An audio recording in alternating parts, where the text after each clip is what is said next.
We start our journey towards college as high school students, but we must consider, what is our journey headed towards?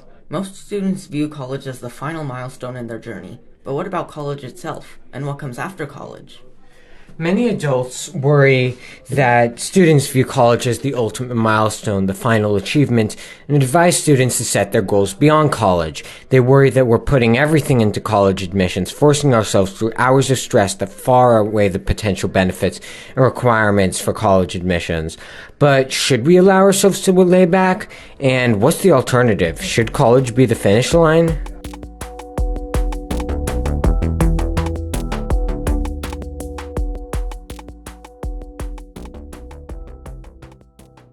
We, Chaewon, Yunah, Zachary, and I, Brandon, are freshmen in high school. We're beginning to face the stress of college admissions, so to prepare, we'll tackle these questions. So, Chaewon, what do you think about this?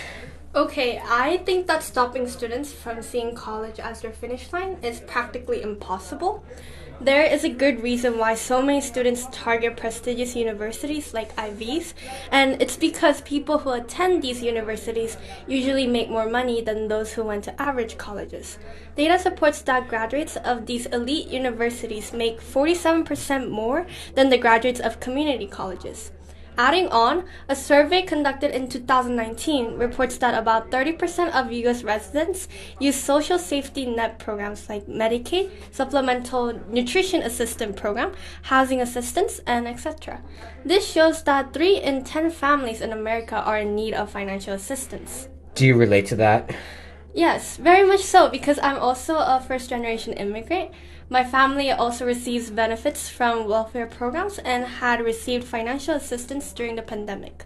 One of my large goals is to earn enough money to support my family, and as a high school student, my best shot to achieve this is to set my bar high for college.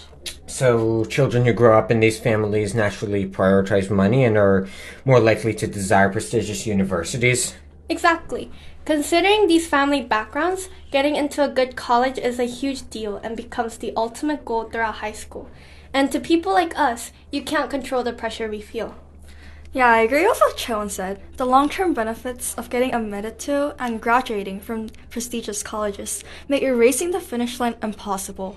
And because there are hundreds of thousands of students applying for these colleges annually, this creates a competition. In fact, in 2017, the EDC found that 36% of high school students reported feeling extremely stressed, in comparison to the previous result, which was 29%. Yeah, you really can't sugarcoat the stress in high school. I agree, but stress is not necessarily negative. Having this finish line to work towards may be stressful, but it is something that all of us have to do. High school is where we develop the skills and mindsets that are necessary in pursuing a career. In doing so, we develop important soft skills, which are skills that impact how we work. Developing these skills will also prepare students for college itself and beyond.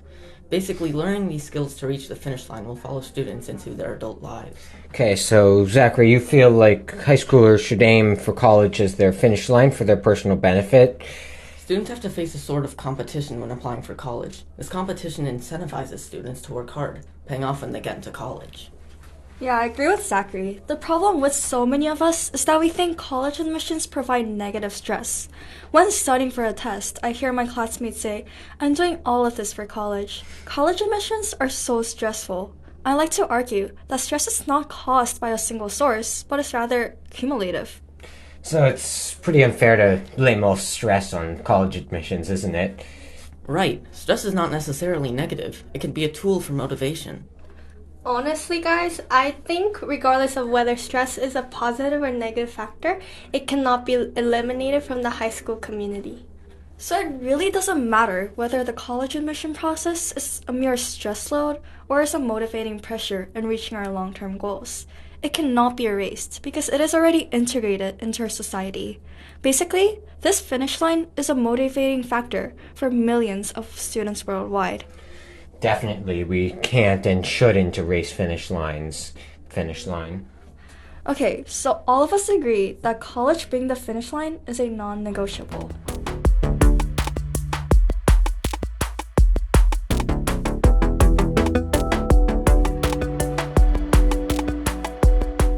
In a way, college admission, it's the short-term goal that helps us succeed in long-term goals. Giving students short-term goals helps them achieve long-term goals, even if they're formed late in the process. This plays into the question, can we change the system? What would the alternative look like?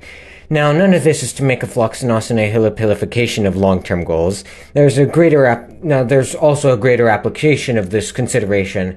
In fact, researcher Gerhard Hofstede identified short versus long-term orientation as one of the 6 dimensions that form a culture.